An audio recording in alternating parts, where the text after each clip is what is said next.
Il y a une situation qui est brûlante actuellement au Canada liée aux étudiants internationaux. Est-ce que vous avez entendu parler des chiffres des 47 175 étudiants internationaux qui seraient potentiellement en situation irrégulière ici au Canada?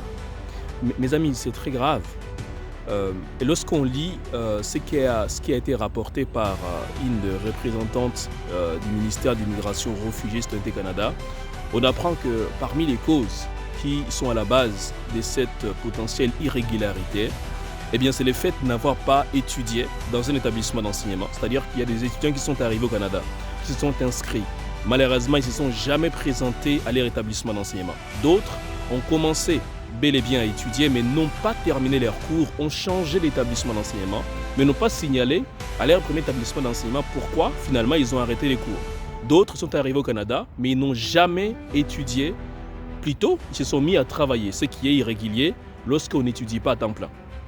Vous comprenez à quel point donc actuellement le gouvernement du Canada va encore resserrer les règles parce qu'il y a des gens qui n'ont jamais compris ou qui ne veulent pas forcément respecter. Bien sûr qu'il y a des situations qui sont particulières, il y a certaines causes qui peuvent être à la base de l'arrêt brutal des études. Je pense à des étudiants qui arrivent ici dont leur papa ou maman va décéder ou leur garant finalement va décéder, n'accepte plus de payer les frais de scolarité. Bref, il y a des situations qui peuvent expliquer parfois l'arrêt brutal des études.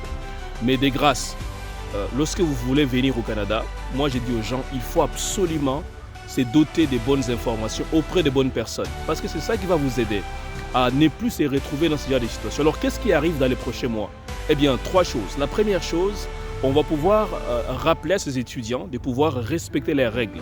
Et ainsi, on va les obliger ou leur demander de régulariser leur situation. Deuxième chose qui va arriver, on va demander à certains de pouvoir tout simplement quitter les territoires et rentrer au pays. Et troisième chose, beaucoup seront tentés de demander l'asile. Mais le problème, c'est qu'il y a actuellement une loi qui est en train d'être passée au niveau du Parlement. Ce qui fait que si vous avez déjà fait 1 an au Canada, vous ne pourrez plus demander l'asile. Donc vous comprenez que ce qui arrive dans les prochains mois est particulièrement inquiétant, notamment pour des situations, pour des étudiants internationaux qui sont dans cette situation d'irrégularité potentielle. Alors, si vous voulez venir au Canada, vous avez besoin vraiment qu'on vous accompagne.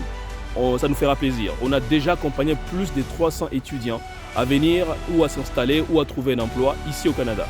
Nous avons une expertise avérée à la matière et nous pouvons donc vous donner toute la chance d'avoir de bonnes infos pour avoir un meilleur accompagnement afin de réaliser votre projet. Écrivez-nous, à bientôt. www.etudy.ca. Mais en attendant, abonnez-vous à la chaîne.